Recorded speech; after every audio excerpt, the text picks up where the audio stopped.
Welcome, everyone, once again to Easing the Reader, your, I was going to say only Wheel of Time reread and discussion, but I highly doubt it because Tor Books has had their own a few years ago, I think 5 years ago. Quite a while, yeah. And I think there's about 1 million Wheel of Time channels and podcasts at the moment, and there's going to be even more by the end of this year, I would. But this is the only one that has two bearded bald men with glasses.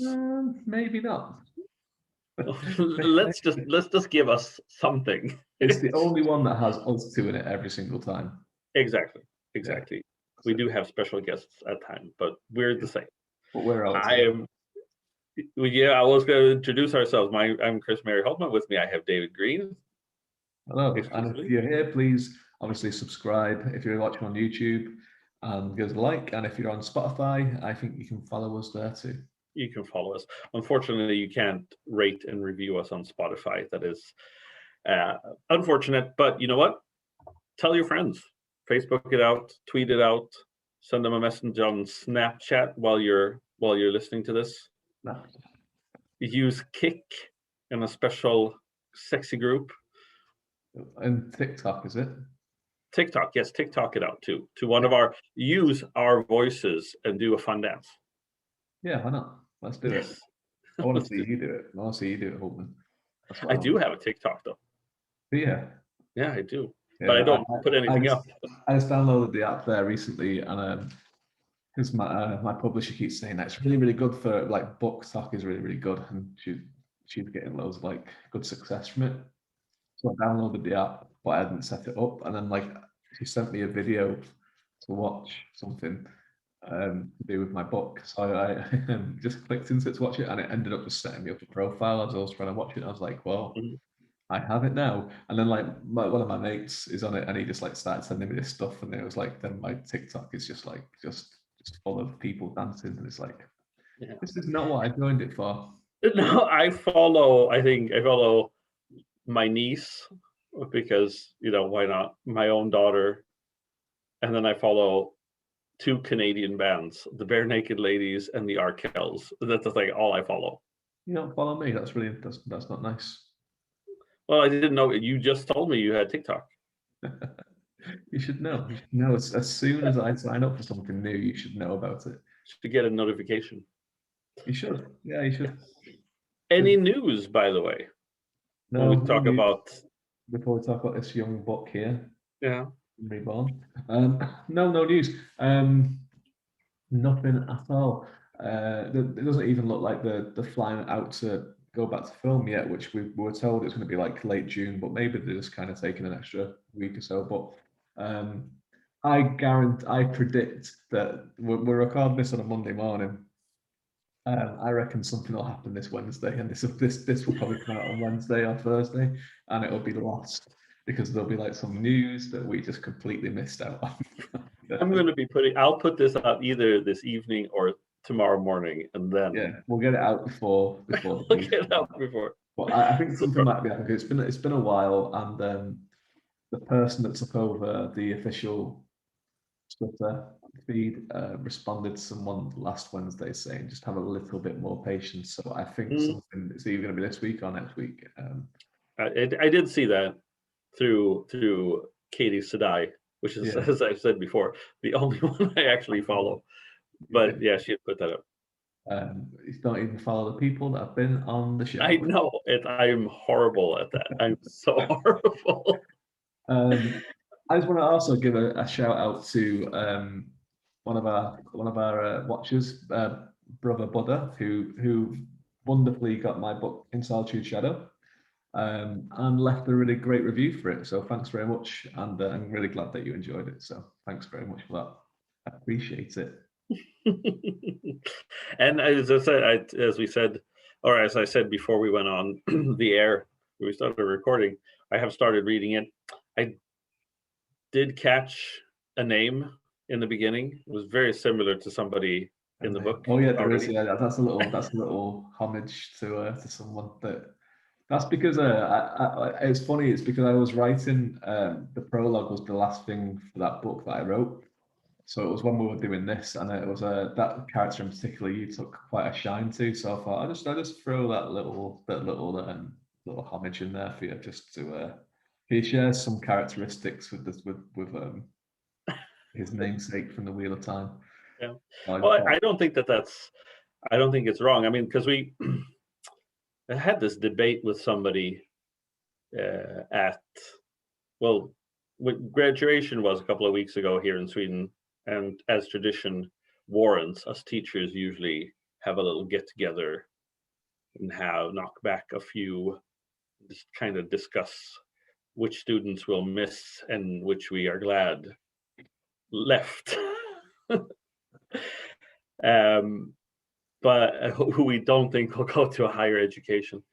Um, but anyway, so and then I met a guy who is a teacher, another teacher from another school, and we were talking about fantasy literature and everything like that. And we were debating, and there is, I think, a debate to be had. I had this discussion with somebody else also this week, whether what dark fantasy is, what that is, because from my studies, dark fantasy, saying that fantasy is mixed with, we've talked about this before, that dark fantasy is like a horror fantasy fusion.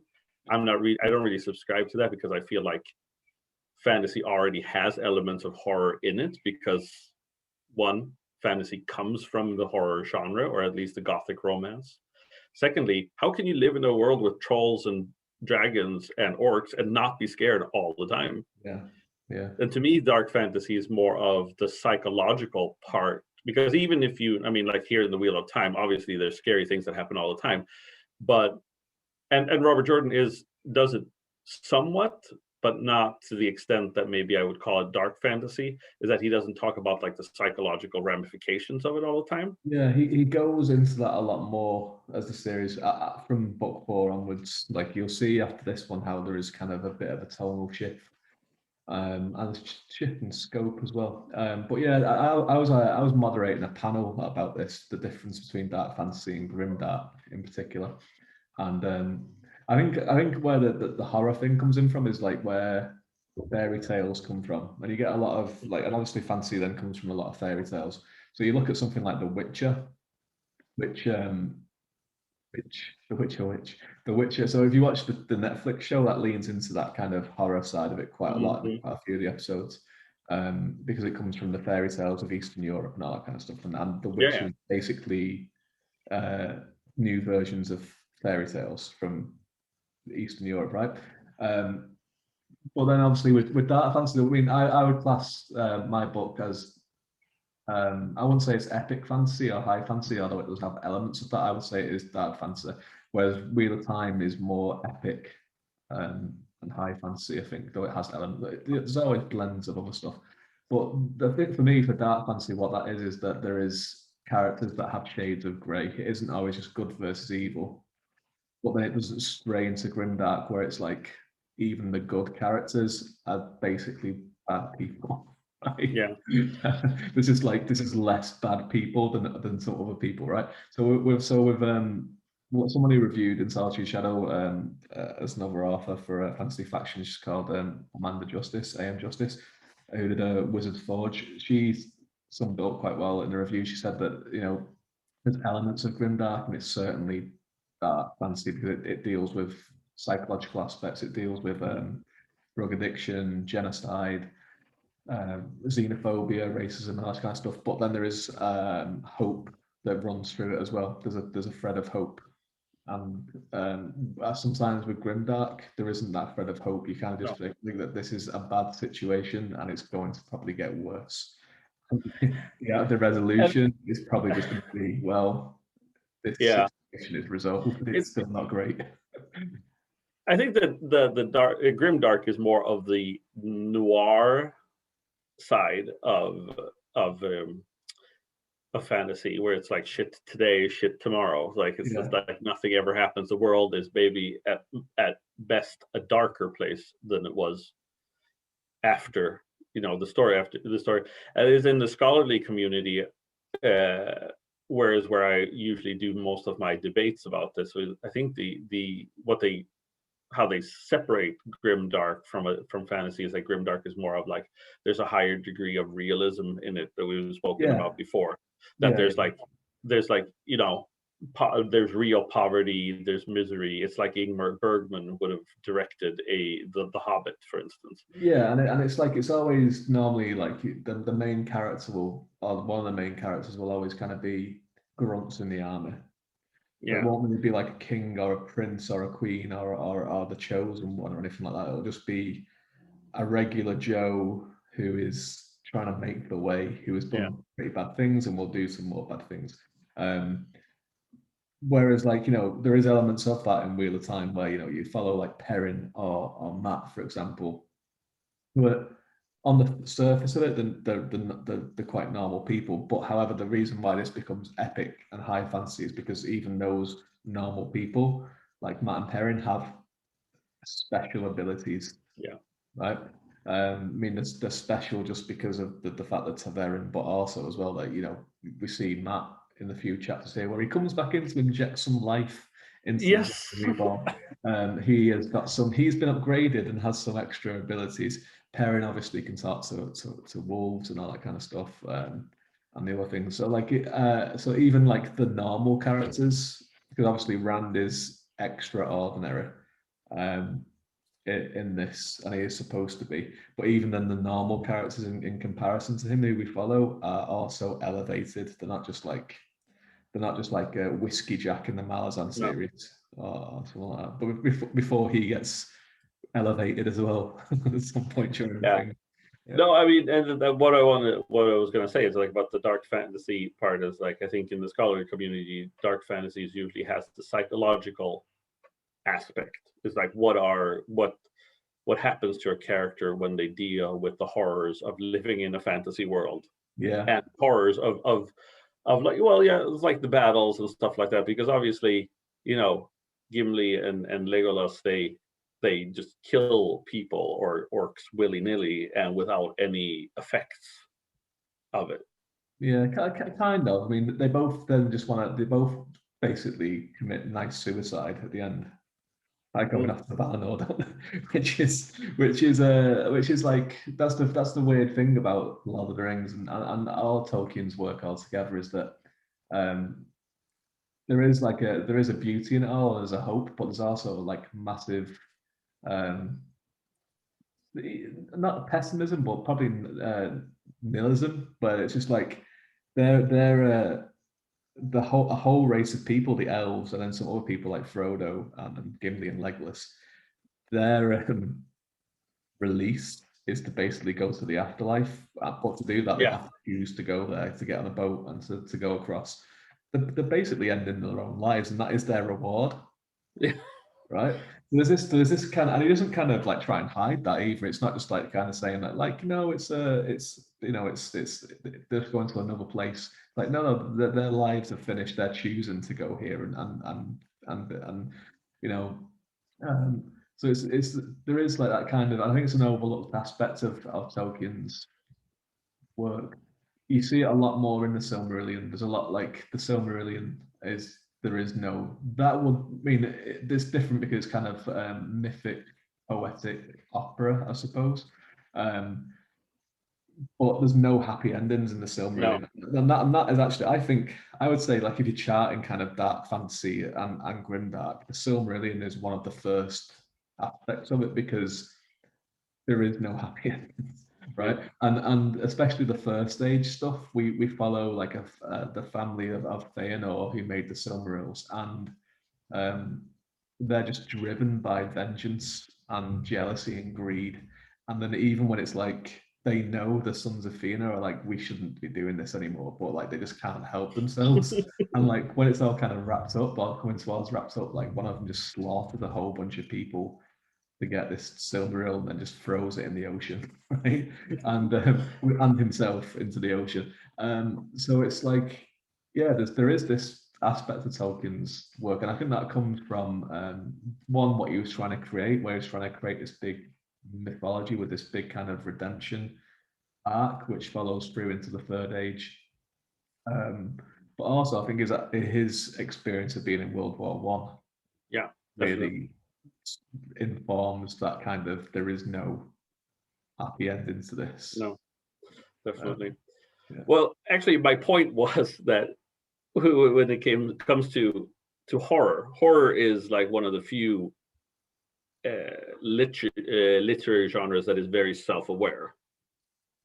I mean, if you look at early, and I think I've mentioned this before, but if you look at, like, say, Turn of the Screw by Henry James, he even throws back, like, the main character, there's a haunting, and the main character says, I wonder if there's pirates in the basement, or if the master has locked his crazy wife in the attic. Yeah. Harkening back to both Anne Radcliffe and to Bronte, and that's what's so interesting about horror, is that horror literature is that very self-aware. Yeah. And other genres, maybe the detective genre can be, where, like, you have a policeman talk about Sherlock Holmes. Mhm. But and I think that was fun in Solitude Shadow, is that you don't see that aspect, because, I mean, obviously you throw back to a character that, if you've read Wheel of Time, you know who it is, you know the name. Yeah. I think I mean, that character is just like, he's in the prologue, and he's mentioned, I think, maybe one more time. I think obviously the prologue is set a fair bit before the main story, but Robert Jordan does it as well. He's not in this book much, but he's in the previous book. Hurin is named after the House of Hurin from Tolkien's mythos. From well, I didn't think of that, because they're even Children of Hurin is obviously a book that. Yeah, it's a huge part of. I mean, Hurin was one of the first men, and like Turin Turambar came from there, and all these people that are big in the kind of mythos of Lord of the Rings, and that is, obviously Jordan was well up on Tolkien, so he would have chosen that name without thinking, I just made this name up. It's obviously he knows it's from Lord of the Rings, and that's fine. It's nice to kind of do that, but it's interesting, the self-referential part of fantasy, because it doesn't happen all that much, because obviously it's a fantasy world, so they can't really reference other things unless it's like. But it is starting to creep in a little bit, because you're getting a lot of these fantasy books that are set in our future quite a bit now. I mean, obviously Wheel of Time is as well. But like, I'm thinking like Mark Lawrence's stories that are set in the future, and it references some stuff in a very kind of oblique kind of way. But there's also the rise of the lit RPG subgenre of fantasy, which I hadn't really read a lot of until recently. Because I'm doing this. Well, we're both doing it. We're both doing a reading challenge for a group called Indie Fantasy Addicts, and we're in teams, and we have to try and read as many indie fantasy stuff as we can. So I've read a couple of lit RPGs there, which I actually think I'm finding really, really fun, because I'm a big gamer. So what lit RPG is basically, it's fantasy that's kind of based on the structure of RPG video games, right? So like Skyrim, the Elder Scrolls games, MMORPGs and all this kind of stuff, and it's actually quite fun, because it does have that nods to other kind of work, and kind of like and I read a really, really good one, which is called The Ashen Levels by a friend of ours called CF Welburn, and I mean, I think I read 3 or 4 of them recently of this kind of genre, and his was the one that I kind of liked the most, because it still works as a story, as like a fantasy story. It was well worked, but because of my knowledge of video games and stuff, I was able to kind of just pick up all these references really well. But I was kind of thinking, if someone wasn't, they could still read this and just read it as a fantasy story. But it did have all these kind of nods to other works of fantasy as well. And that's fun. I mean, one of my I don't know. Did you ever watch Dexter's Laboratory? No. It's like a Nickelodeon. I know it. I know what it is. It was kind of. It was just. It was. I think it came out when I was like already a late teenager. So like it was. I just kind of missed. So, and I was old. I'm a little bit older than you, and I watched it. Yeah. Well, you had kids so you had kids before me, so. Yeah, but my kids didn't watch. Anyway, there's a really good episode. It was just for you, was it? Yeah, it was. Daddy's cartoon time now. It's got to go away. Yeah. No, it's there's a really good episode of Dexter's Laboratory which is built up like a lit RPG Right. story where they're playing the game as the same, but at first you don't understand that they're playing a game. It's that you think that it's a real, like this is a separate story from the rest of the Dexter's Laboratory, but it's really kind of cool. It's kind of like, I mean, obviously Community, the TV show, does that as well with Abed. It does. And Rick and Morty does it to it in some. Well, it's just they have the same creator. Same creator. Community, Rick and Morty. So. Yeah.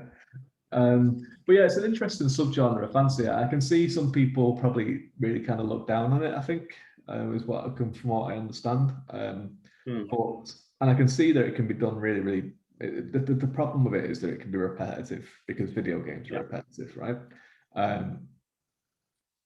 But it is. I think it's quite interesting. I think it's quite an interesting subgenre, and it's nice to see new subgenres appearing within fantasy and people kind of trying to. And I think that's the important thing as a writer. And I'm sure like Robert Jordan would have done it himself, because I think he was a big proponent. And I've seen him say it, like, keep reading, read all the time if you want to be a writer. He would have kind of looked at this kind of new. He wrote epic high fantasy, but I'm sure he would have looked at, like, Grimdark, the rise of Grimdark, and kind of looked at it and saw the chart and the progress of it, and he could see it in his own work, especially where the Sean Chan are involved. But also stuff like lit RPG, and I'm sure he probably would have looked at that and thought, well, this is quite fun. And I'm thinking Terry Pratchett. Yeah, he would have had a field day with. He would have. There's definitely, because that's the thing with lit RPG. There's definitely a scope for comedy in it. And I think with Tom Holt, I don't know how much Tom Holt you've read. I mean, our third amigo in our publishing house, he's a big Tom Holt fan, Derek. But he definitely does have streaks of lit RPG already. I mean, I think his works are basically how they're structured. It comes from. That's the thing. Like, RPG role-playing games, like especially the Western ones. We go into like video games now. You have the difference between East and West RPGs.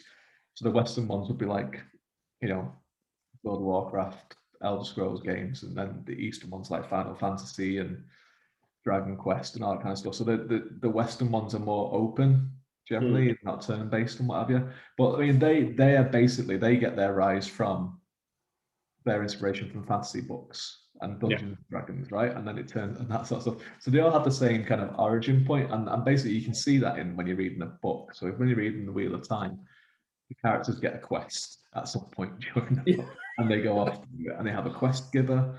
Like, I mean, in this storyline, when we finally start talking about the Dragon Reborn, in this storyline that we're kind of just wrapping up at this point, you've got Egwene, Elaine, and Nynaeve that have been given a quest from the quest giver, which is the Queen of the Aes Sedai, as you call it. Yes, exactly. The Emerald Sea. You know what? I talked to a couple of Wheel of Time buffs and readers, and they actually said that wasn't completely. I mean, they understood that she wasn't. I meant that she didn't mean that she was a queen as a title, but she's the head of the Aes Sedai, so she's the Queen Latifah of the Aes Sedai.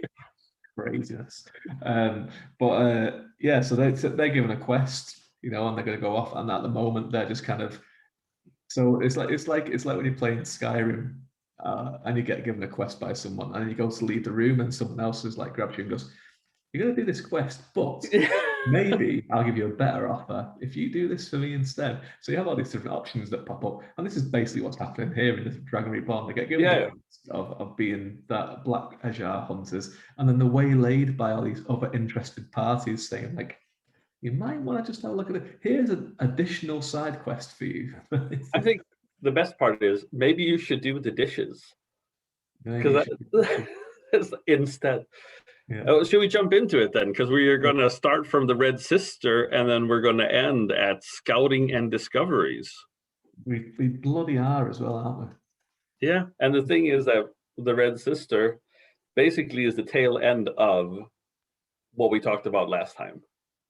Yeah, it is. Yeah. So And I promised you, because you were saying that it's a bit of a slow start to the book. I promised you that at this point there's going to be some pace and excitement injected into the story. And was I correct? I don't know about pace, but excitement at least. Yeah. It's still the same. We have a couple.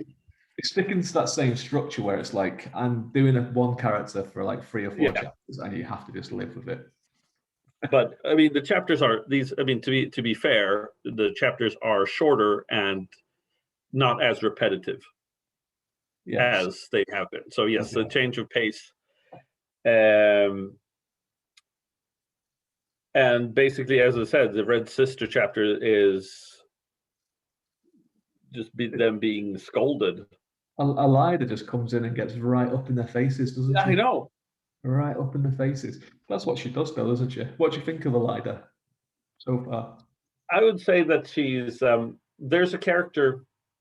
I guess she reminds me, even interesting because she's not the queen of the Aes Sedai, but she definitely, in a way, acts like one. Yeah. And she reminds me of an abbess from like a monastery, like the disciplinarian. There's a really good book series called the Knights Templar by a Swedish author named Jan Guillou. They made a movie out of it too. It's a really good book. If anybody's interested in reading about Swedish history in the Middle Ages, and how Sweden actually became like a nation, because before the 1400s it was basically just small, small kingdoms. Little bloody fiefdoms, weren't you? Yeah. All the Scandinavia was little fiefdoms all warring and battling with each other all the time. That was exactly how it was. Yeah. But yeah, no, and she reminds me of one of the characters there. This just like has just issues with people not doing what they're told or not following the rules, and don't we all? We do. And not being obedient. Yes. Whereas Egwene is saying that they were just trying to help their friend. Yeah, Egwene doesn't like being told what to do. No, she doesn't. We've noticed. But Elida, so she's kind of just popped up once or twice in the books previously in some kind of key, interesting chapters. She's very interested in Rand, isn't she? Aren't we all? It's true. Especially if you're a woman in the Wheel of Time, you are very interested in Rand. Which I feel like Matt, I don't know if it was reading in between the line, but he is not too keen on everybody's interest in Rand. Matt isn't. You see, Matt, as we know, is about to have a little bit of a character reboot. So a lot of the traits that we've come to know and loathe in books 1 and 2, I've forgotten about. We will talk a little bit more about that in a little while. But basically this chapter is just wrapping up the quest that they've been given to be Black Hunters. Elida comes in, she's all up in the faces. She wants to be like, what's going on? Tell me what you're doing. I can protect you. Like, what really I want to know is what you're doing. And Nynaeve and Egwene, is like, no, I'm not going to tell you that. And then she starts talking about Rand, and then Sheriam comes in. And they have a little bit of friction with Elida, a little bit of politics inside the tower, which you love. Yeah. And then they're told we're going to go and heal Matt. And to heal Matt, which is basically leads us into the next chapter, which is healing, which is what they do. It's a really, it's such a convenient like little law that they have, by the way. This is like, if we ever heal someone, the person that brought them there has to be there. It's like, really? Is that really? You have to be there? Will it not work otherwise? It's like when you play a game with a kid and they change the rules to suit their. No, I just beat you. You said we were playing to 5 goals, first to 5 goals, and I just scored 5 goals. Yeah, but I meant 10. It's 10. And the person that brings the ball, their goals count for twice as much. And I brought the ball. Unless you brought the ball and your goals count for half. Yes. That's basically what they're saying right now. Are the iodized little kids? They act like little kids. So yeah, they go off and it's quite an intense little chapter, isn't it? Actually, it's only Yeah. short. But Matt's I not have a having- question, or did you want to say something before No, I was we just going to move say on to healing? Matt's not having a great time being healed, No. really. No, yeah, because in the healing they break the link. And I might have missed something, but the sangreal that they use to break. Are we supposed to know what it is, what it looks like? I mean, they talk about them, but I mean, are they? If you talk about that something is because they mention that it's made in like the first age or something like that. Yeah, so they've forgotten how to make sangreal and terangruals and all this kind of stuff. They could make it in the Age of Legends. Not the first age, which is the age of but basically like the previous age before the breaking of the world, they could make these kind of things, and there's a few things that they've forgotten how to do, like making this metal called colunder, which is what the seals are made out of as well. So some of the sarangreals and terangreals are well described. Like there is a few. There's one that appears later on in this book, which is very well described, which has actually already been mentioned quite a few times, but you may not know where it is yet. But you'll when you come across it, you'll know what it is. And there's a few other ones that are well described, but some of them are just like, it's a sarangreal. This is just what it is. Like even the rings, the rings that they go through for the testing. Yeah. I mean, they are as well, like, so it's they come in different sizes, shapes and sizes. As you're starting to kind of learn more about the kind of the world and the magic system, you'll realize that some things that have been previously discussed are terangruals or sarangruals. Like, in the previous book in The Great Hunt, when they find that giant statue and Ram goes a bit mad. Yeah. That was one. Okay, so but basically what I was wondering, is it something from, I was thinking about like Shannara, where there are obviously objects that are from our time still around. No, it's good. They're not. No, they're things that have been created specifically with the one power, for use of the one power. Okay. Right. So, like, obviously, like with our time exists in this world, but it was at a time where the one power was either sleeping or dormant, or people hadn't rediscovered it or discovered it. Right. Except David Copperfield. Except David Copperfield, yes. Select you, Tesla. He knew how to use it. But there is some things that you'll come across that are described, that are from. There's one of the books in the future where they go to a museum, and there's some things that are very specifically from our time that are described. But wasn't the bridge? Wasn't there a bridge in? So the bridge is from I think that the bridge is from the first age. They think it's okay, so it's not from our time. Age of Legends, so it's not from our time, no. I think anyway. That's my reading of it, but well, there is some stuff they come across and like, yeah, we don't know what this is. But the thing is that bridge has been made where it wouldn't even rust, and as we know, our bridges rust all the time. Your bridges might rust. Mine. Anyway, so yeah, and they heal him. It's not a great. As you said, Matt doesn't have a great time. He speaks in tongues. In tongues, in the old tongue, yeah. Old tongues. So long, doesn't he? He does, yeah. And they're just wondering, and he's saying he's speaking. It's like old battle cries, right? That's what they're saying. Yeah, from the place that used to be the Two Rivers. Yeah, he's got. I mean, the old blood runs strong in him, doesn't it? That's what he says.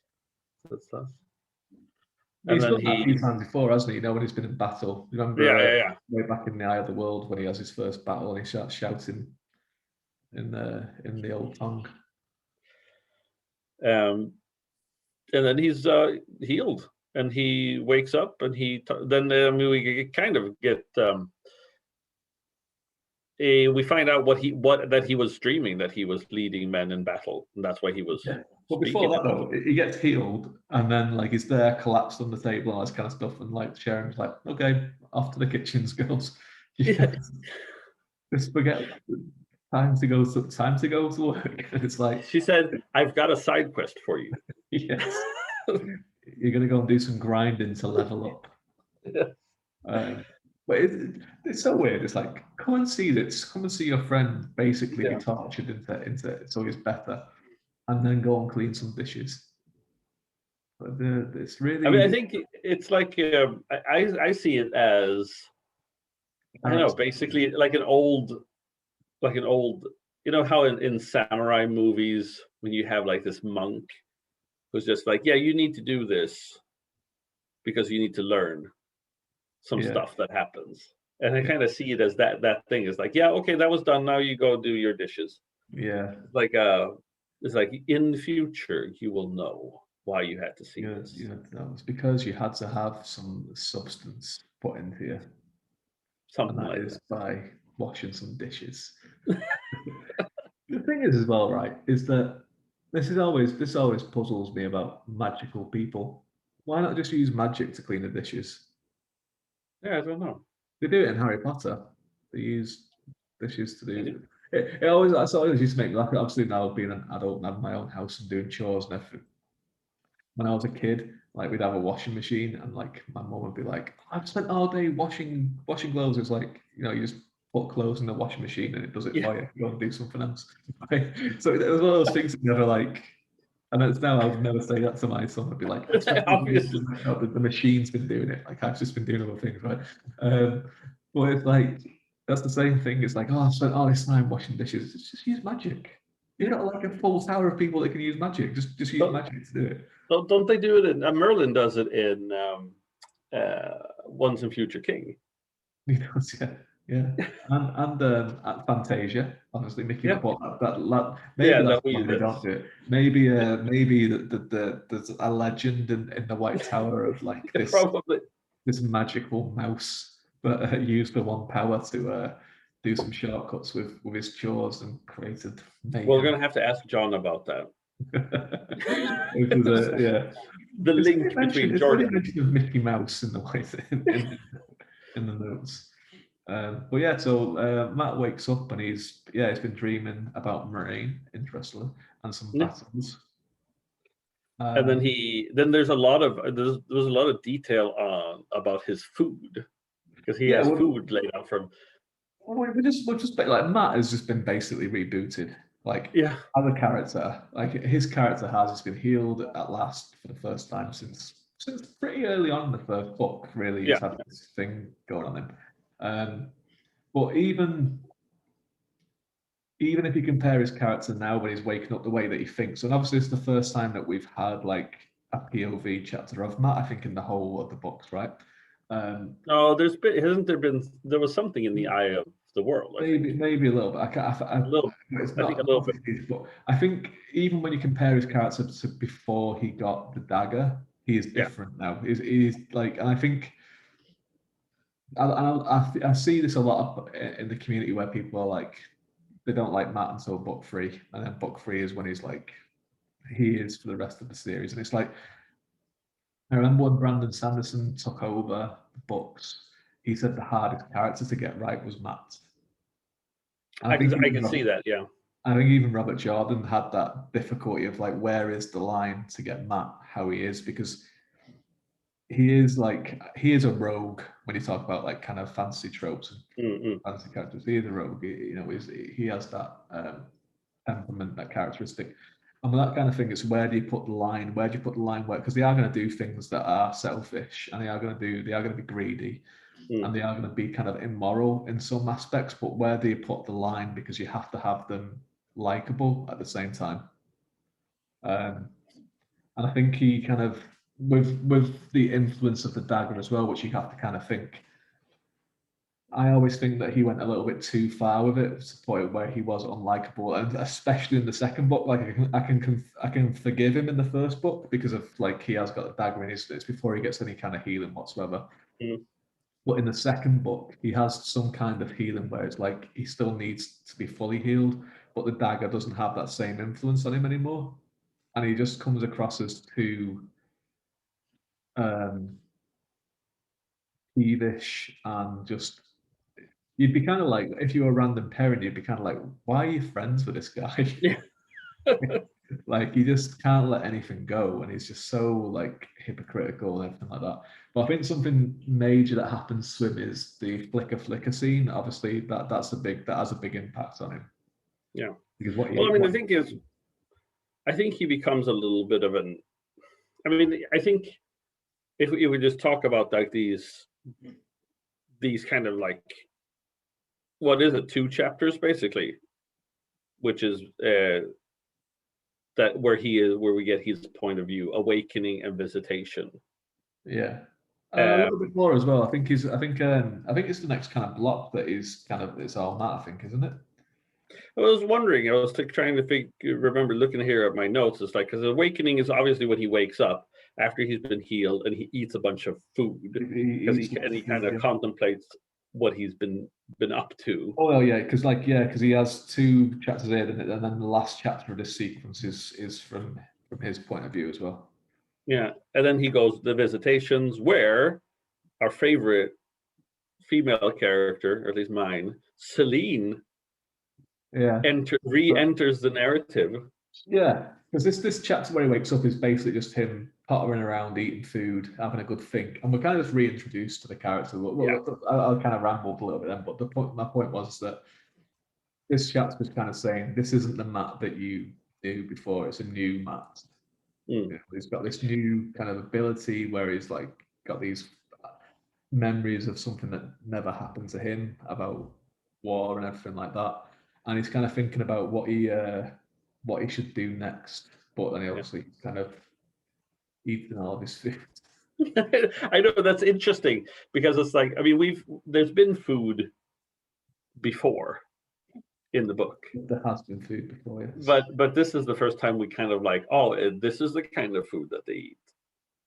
It's like there's ham and there's, it's kind of like how in the Wind in the Willows, Kenneth Grahame has like whole paragraphs devoted to the kind of food that Mole and Ratty bring with them on their boat trip. Yeah, you love that though. I do, actually, I do, and sometimes I'll actually kind of because Wind in the Willows had a very big effect on me as a writer.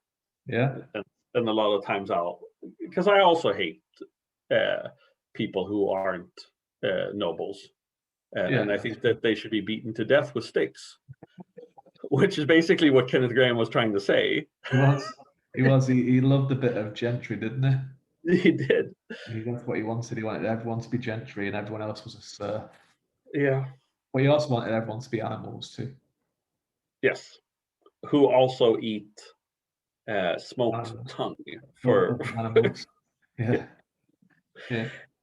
Anyway, but no, no, I like that aspect. I mean, I like it because obviously it gives another dimension to the world where it's not like how, isn't it? Yeah. It's a little bit because I mean, obviously when we talk about, I love Margaret Weiss and Tracy Hickman when they're at their absolute best, but like the Dragonlance book series is very one or maybe even just 2-dimensional because you don't. Obviously, the world isn't their own because it's set in the Dragonlance world, so everybody who reads it kind of knows or is supposed to know what the world is like. But if you don't get a very good scope of the world as is. Yeah. Dude, it's good to put a little bit of world building. Like it's a really good way to kind of just give a shorthand to what kind of setting it is. Like, I don't think you're probably up to this bit yet in Sawtooth Shadow, but like I have like some of my characters eating like olives and grapes and that kind of stuff, and it kind of gives you you get that kind of like Mediterranean kind of feel for it. So if they're eating like Robin Hobb does it quite a lot, where like Fitz is always eating bread and cheese. That's pretty much all he eats. They're French. Yeah, pretty much. Yeah, you get that kind of feeling. But yeah, so Celine's back. So she used to get very angry at Rand for saying that He was an Aes Sedai, but here she is turning up in the White Tower. Yeah, but I mean, and Matt actually does ask her several questions, right? Doesn't he? He asks her if she's Aes Sedai. He asks if she's a dark friend. It's like, if you're not this, then you must be this. Yeah. And she's just like, I am whatever you want me to be. No, that's not exactly what she says, but she's very mysterious. She does. And she tries to use the one power on him as well, but then she just runs away all of a sudden, for some reason. So I she mean, so she can use the one power. Yeah, that's just, she's even more intriguing here than she's been. I mean, she was intriguing before, and she's even more intriguing now. And I still see her as this kind of like whisperer, deceiver kind of character that we talked about before. Yeah. Takes the role of Satan in the Bible kind of thing. Because she also talks about the horn, Loves it, doesn't she? And this guy, he's used the horn, which obviously attracts her no end. Yeah. Well, she goes away because, like, obviously she knows that the queen of the Aes Sedai and the friend Leanne are about to come in. So they come in, and we find out that Celine's telling the truth in some aspects as well, because she tells Matt that his dad came to look to see him. And then, like, her dad and Tam, so Rand's dad as well, Rand's dad. And Swan kind of just like confirms that Tam, that Matt's dad came, but says nothing about Tam as well, which, like, Matt is suspicious about. But then she also says, we've given all the guards your description, you're not allowed off the island. Yeah. Right? So you can try and get away if you want to, but you're not going. And then she starts asking about the horn again. Everyone's interested in it, and saying that you are completely linked to this now until you're dead. That's it. Yeah. You are the hornblower. You are Hornblower, Horatio Hornblower. I wish I was Horatio Hornblower. Yeah, who doesn't? Because then I'd also be Richard Reed. Yeah, Ian Griffith. You don't really see him about this anymore, do you? Really? No. He's I think the Fantastic Four movies forever marred his career. Yeah. He had a good run. He was Lancelot, for crying out loud. He was, yeah. He's all right as well, actually. He's good. Yeah, I like him. I don't have an issue with him. Maybe he'll show up in the Wheel of Time. Yeah, maybe he'll show up as a old hornblower, one of the legends of the horn. Maybe Arthur Hawkwind. That'd be good. Maybe. See, like, he could do. I mean, he was. I mean, I think he was actually a good choice for Richard Reed at the time, but those films are just terrible. Yeah, they're terrible. It's only the only person that kind of, like, it didn't really badly affect as a movie star was Chris Evans. Yeah, who became Captain America. Yeah, no, but I think it's difficult to. I mean, we shouldn't dwell on this too much because our time runs short. Let's do a Fantastic Four recap. Yeah. No, but I think it's difficult to do a movie like Fantastic Four because there's such fantastical figures. There's superpowers. I mean, how do you do a Ben Grimm that is plausible? Yeah. As a character. It was odd. I think obviously they could do it. They could do it now because I think there's more scope to do it now. Because there's more acceptance from audiences because of Marvel movies, like, because obviously, I mean, once you've done something like, I don't even think like Infinity War or Endgame, once you've done something like Guardians of the Galaxy and it's been accepted and it's done well, I think it kind of opens up the playing field a little bit. But I think when the time when Fantastic Four came out, which was like around the time when Batman Begins was coming out, which was like the popular thing where it's grounded and that kind of stuff. And it was just very MTV, I think, wasn't it? Very Shannara. Yeah, it was. It was very light and very just.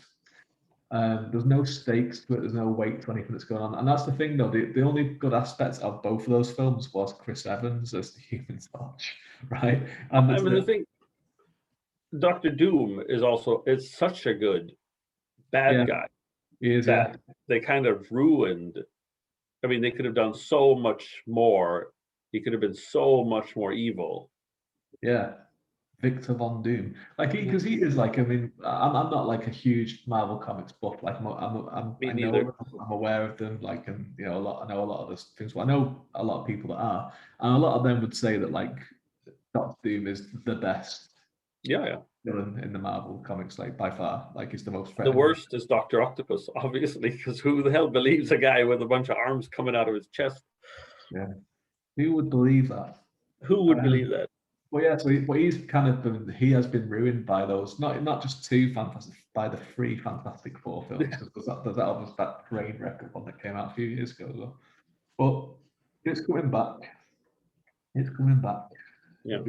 Just like Matt came back and Celine came back. He will come back as a whole new person, hopefully. So yeah, so Matt is Matt just basically, so he has this little talk with Swan and Leanne, and they leave, and he's like, I need to get out of here. Because it's like, I don't want any Aes Sedai, I don't want Celine, I don't want any dark friends. I just need to get out of Avalon. Yeah. And then we shift again, because I mean, obviously there is our final chapter 24. We revert back to Matt, which is him trying to leave. Yes. And he has a little bit of a run-in with Gawain and Galad. We'll talk about that in a second. Yeah, it's a very famous bit of book, that actually. Very famous. Yeah, that's fun.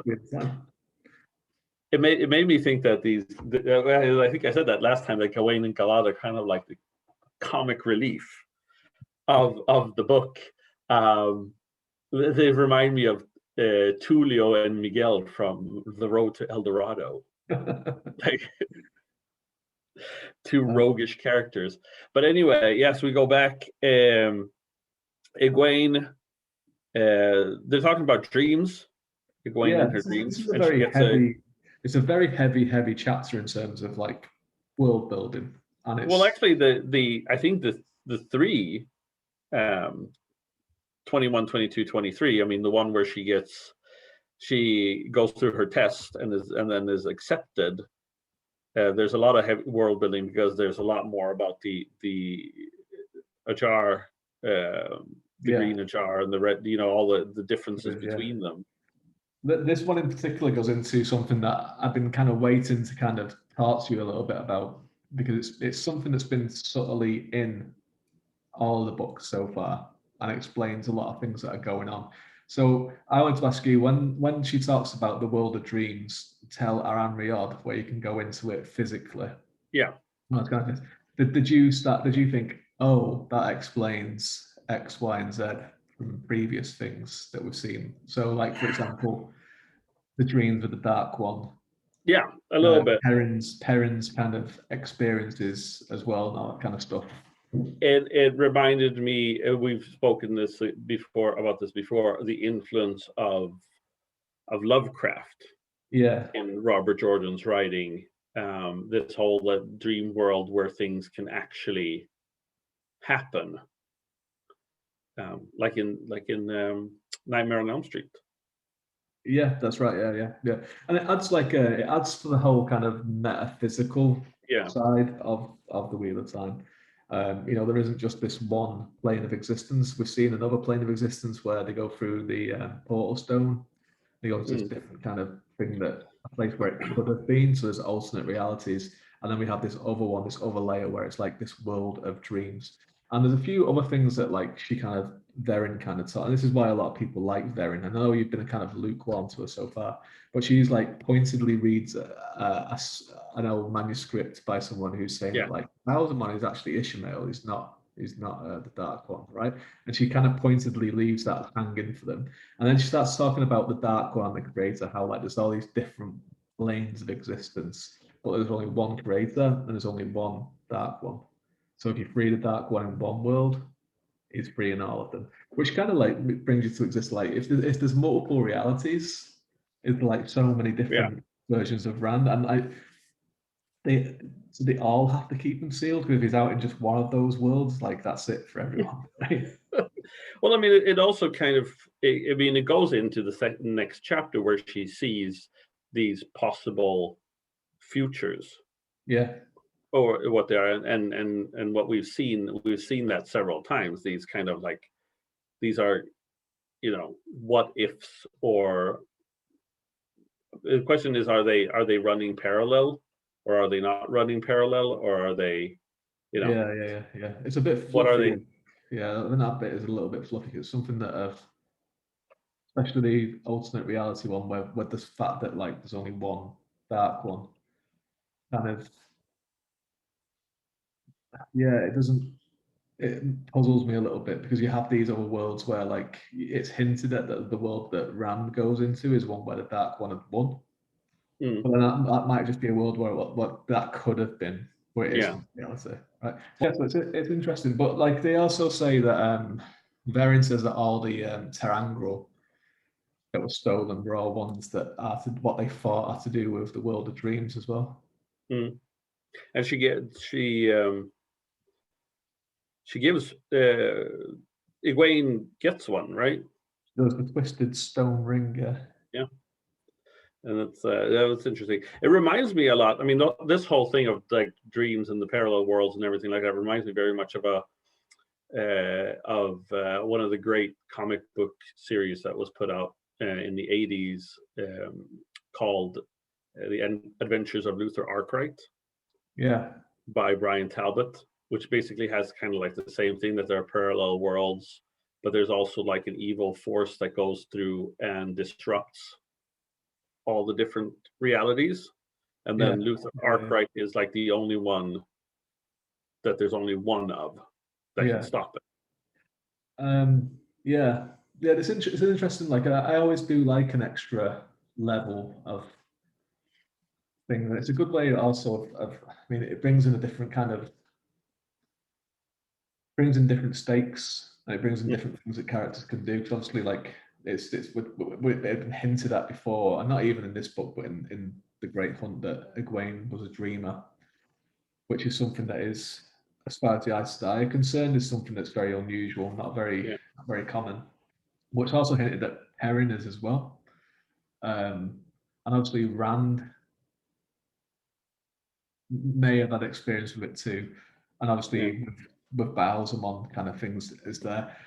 But what Varen also said as well, she talks about the portal stones, and she says that they're all linked by the world of dreams. And I kind of get at this point, we'll have to ask Matt next time he's on about the notes. But I kind of get this at this point that he had this concept of this world of dreams, but he wasn't quite sure how it worked. yeah. And this book is kind of like setting the foundations, saying, right, this is how this works. And so that's why some of the stuff retroactively doesn't quite fit with what it's saying here. But that's kind of what it is. Because I think the interesting thing with this book is that well, it's very much the end of like a storyline and the first kind of trilogy of the series. He's also got an eye on setting things up for the future. And this world of dreams thing is definitely falls into that part. I mean, it has an aspect in this book as well, but it becomes like a huge ongoing thing for the rest of the series as well. Mm.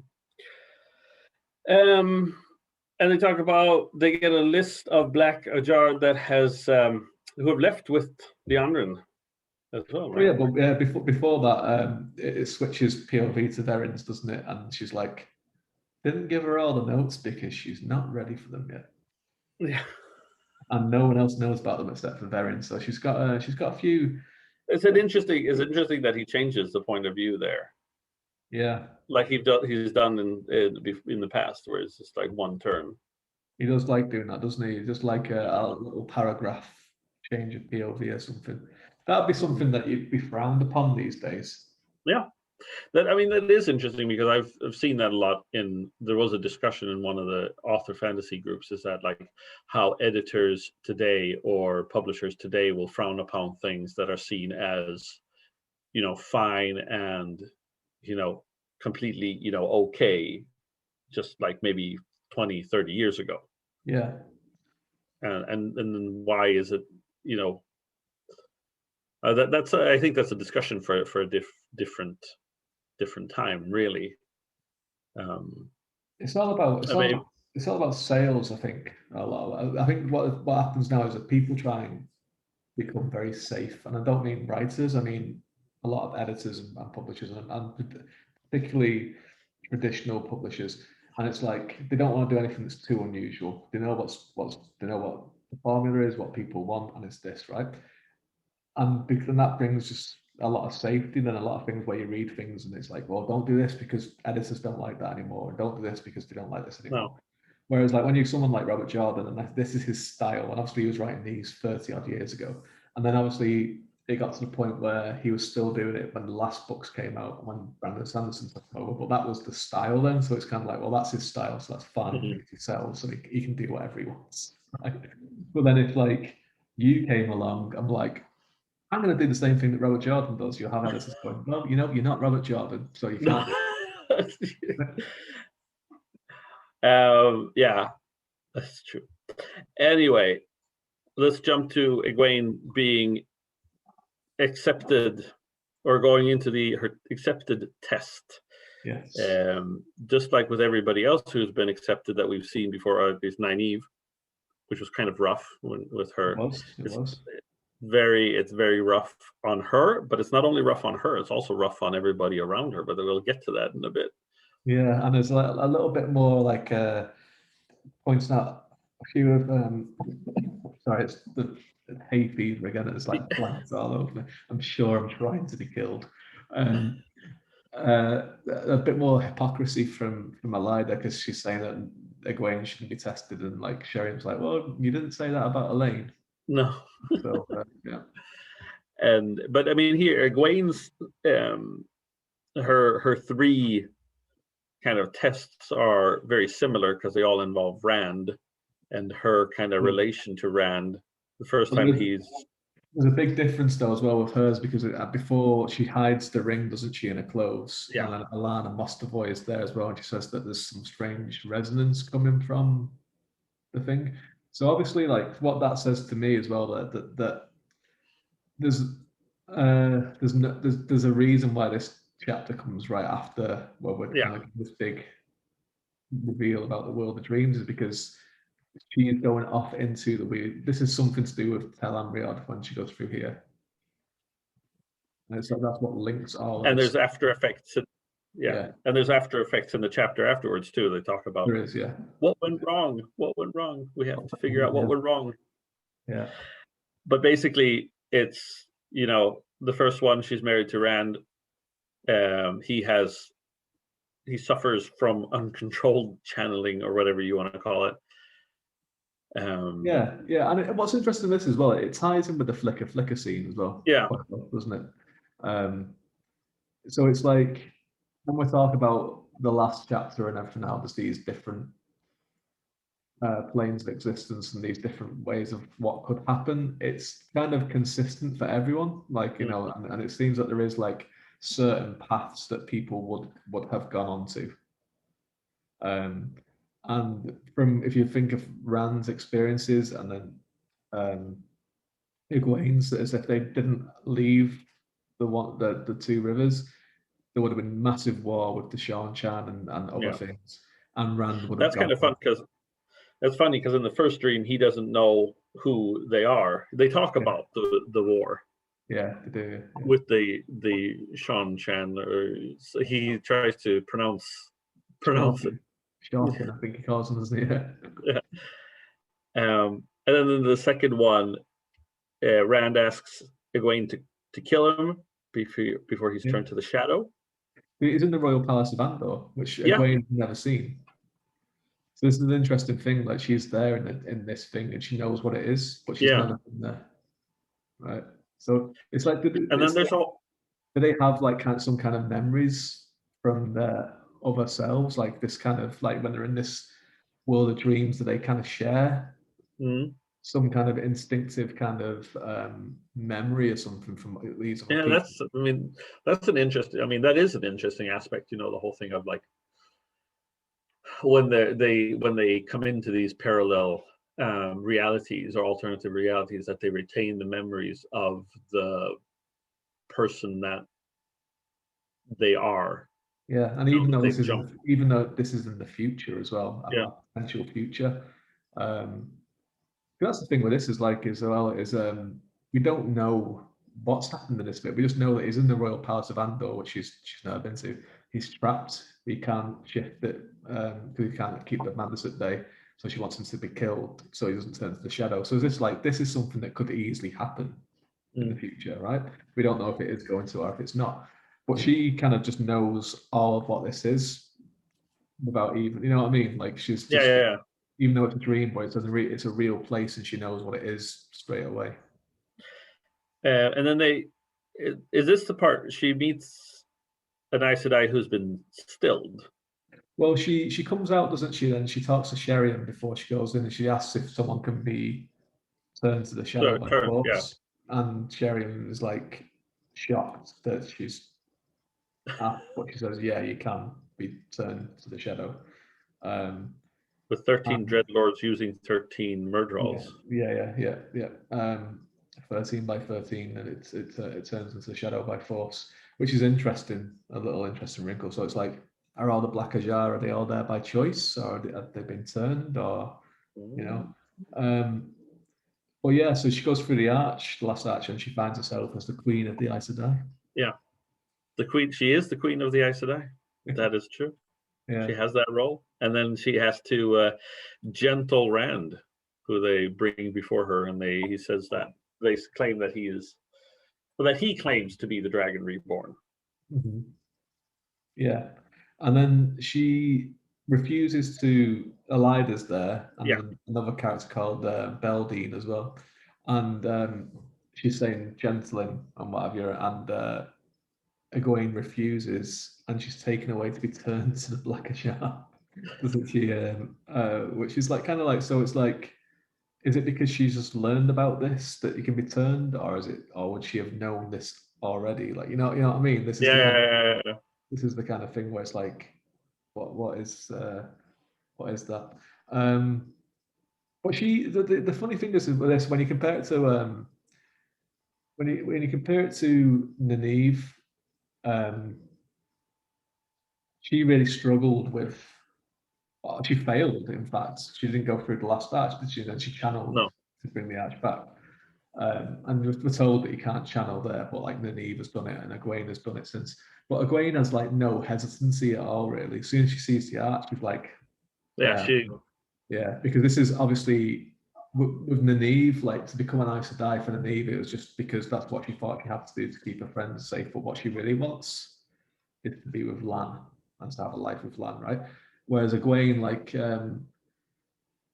it's that thing where they keep using Rand as the example, but she's kind of, it's even like, it's almost like Robert Jordan commenting on his own kind of what's happened before. Like he just comes up with this thing saying like, these two are meant to get married, but we're not going to give them any kind of development. It's just what we expected, right?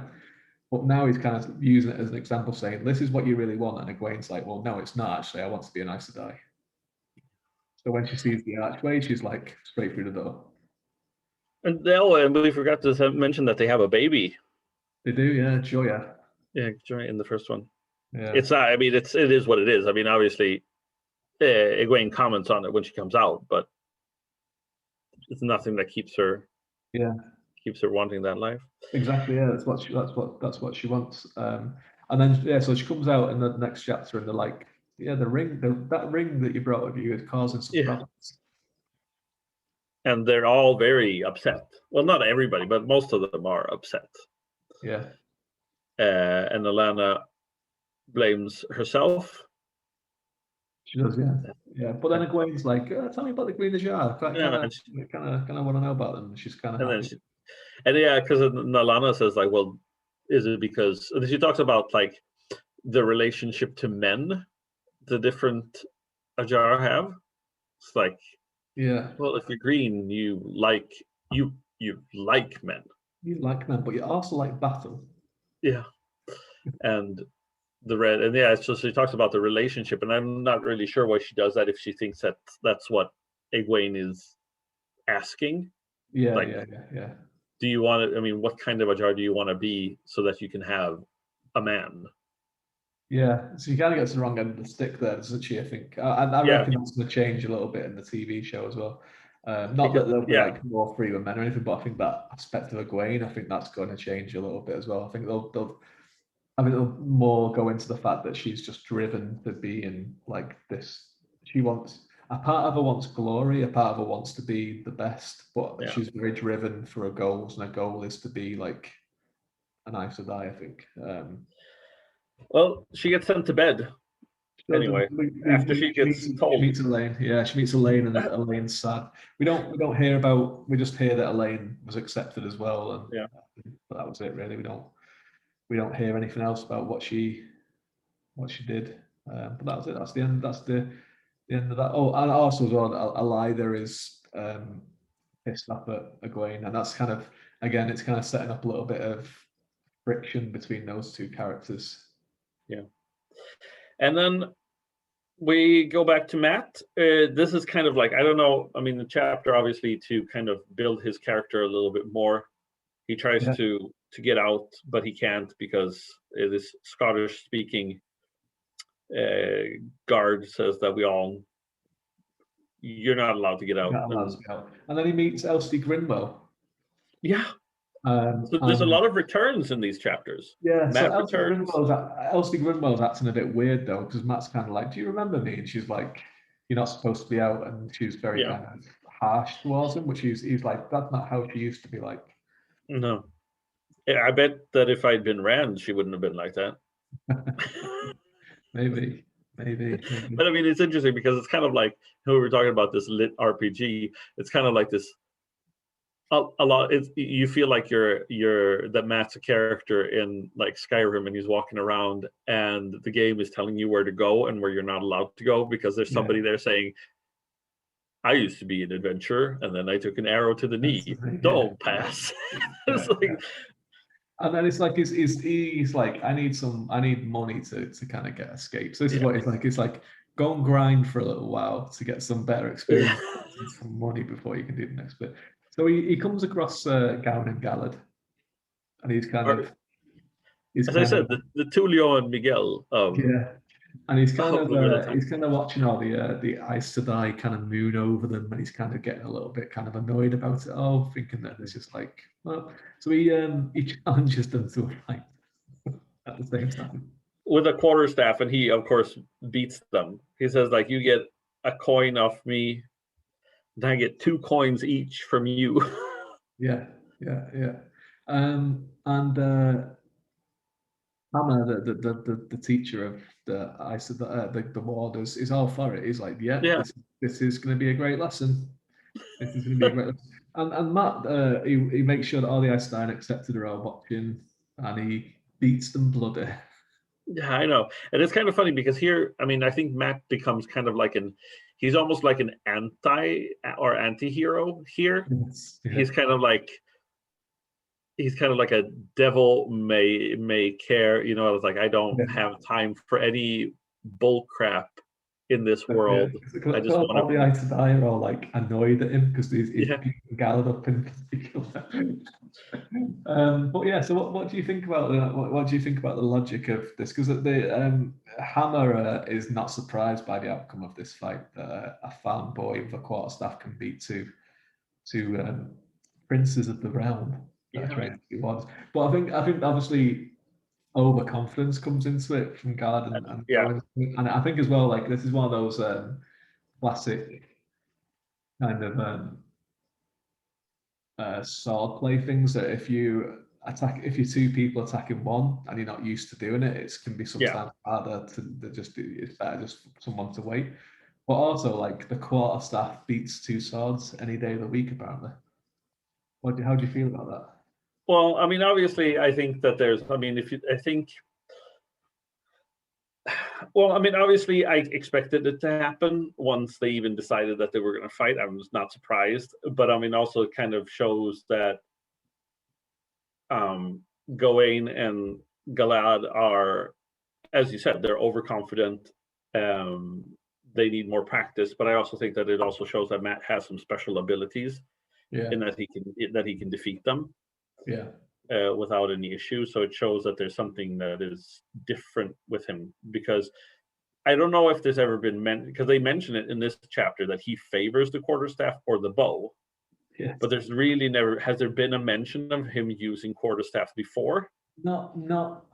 I can't really. Someone who's listening will probably know for certain, but I think maybe it's mentioned in the first book a little bit, but not to the point where it's like he's proficient and like expert level use of a quarterstaff.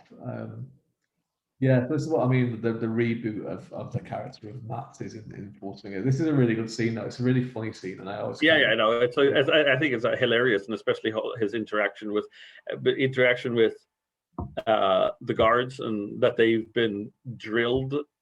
That they talk about that I can't remember if it's Nynaeve or Egwene that is like forced them to remember what Matt looks like and won't leave until they can say, mention every single feature.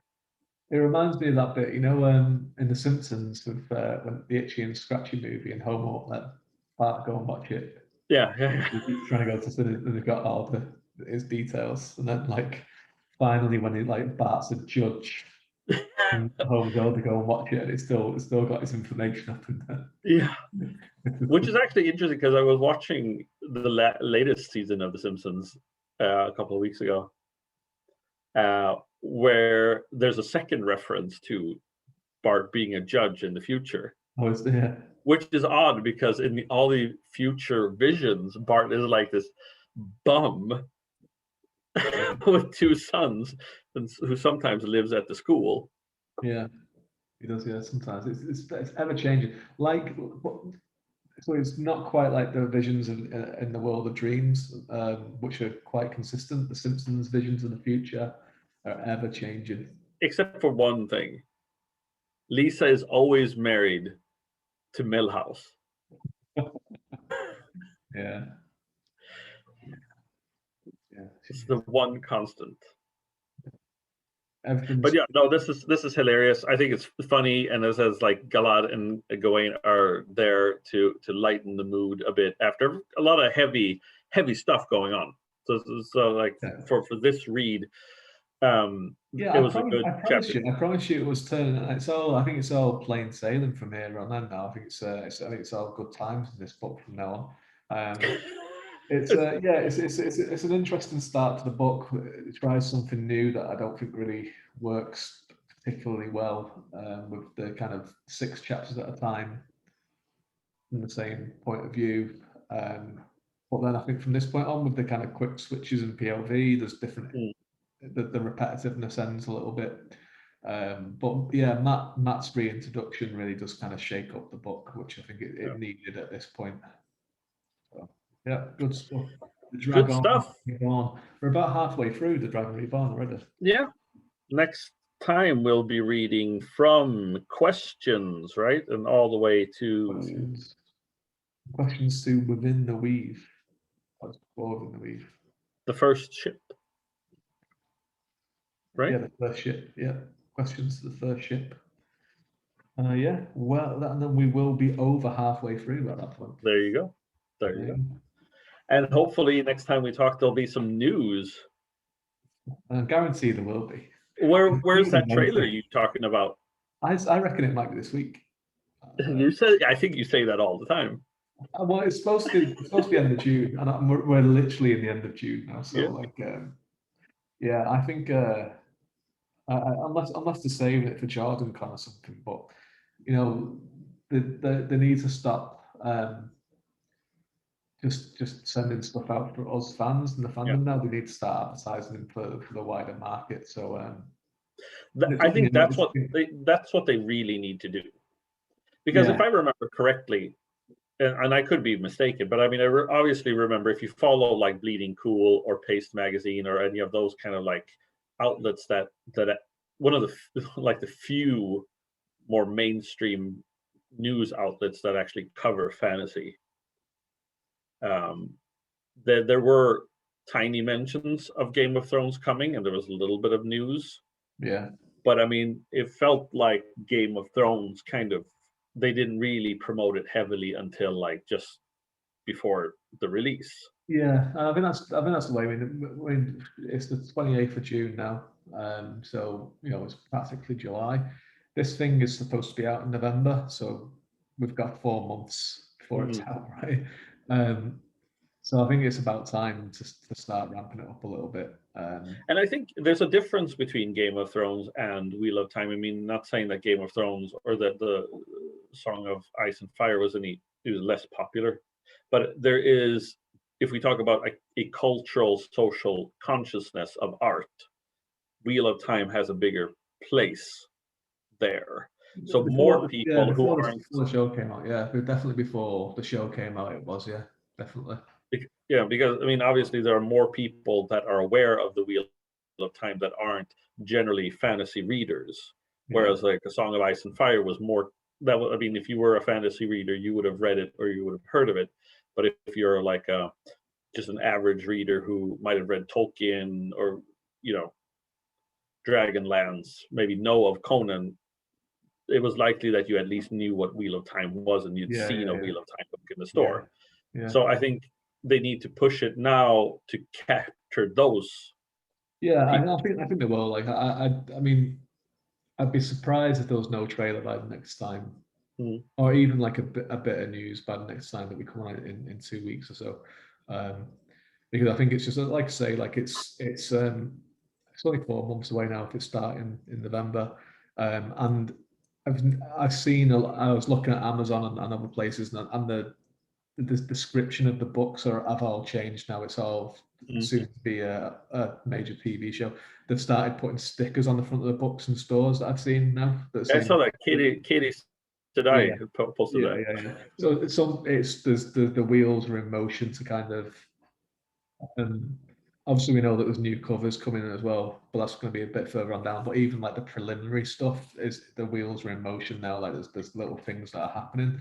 So yeah, I wouldn't be surprised. Maybe not this week, but maybe the week after. But I think something major is pretty soon, because it needs to be. Because like I say, it's 4 months, and if you look at like obviously the pandemic has changed things, and obviously streaming has changed things as well. If this was going to be on a network or something, I think it would have been different. But streaming does change things a little bit.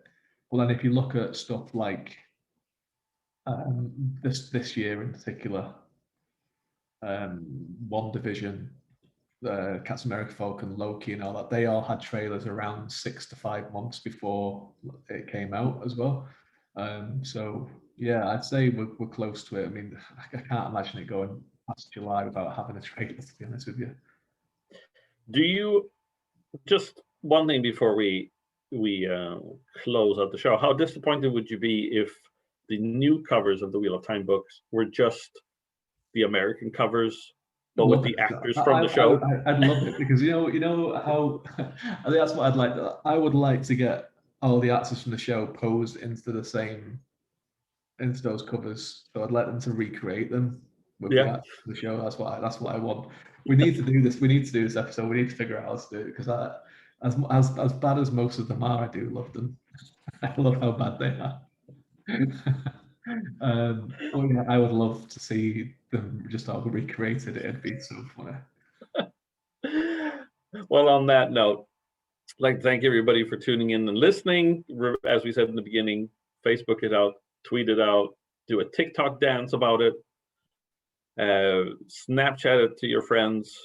Put it on MySpace. ICQ in your friends on ICQ. Yahoo message group. GeoCities, remember that one? Yeah, I used the guild was first on GeoCities. Put it on your GeoCities. Tell everyone how that was on GeoCities. Angel Fire was a good one too. Anyway, yes, I'm Chris Mary Holtman, and for David Green, we'd like to say until the next turn of the wheel.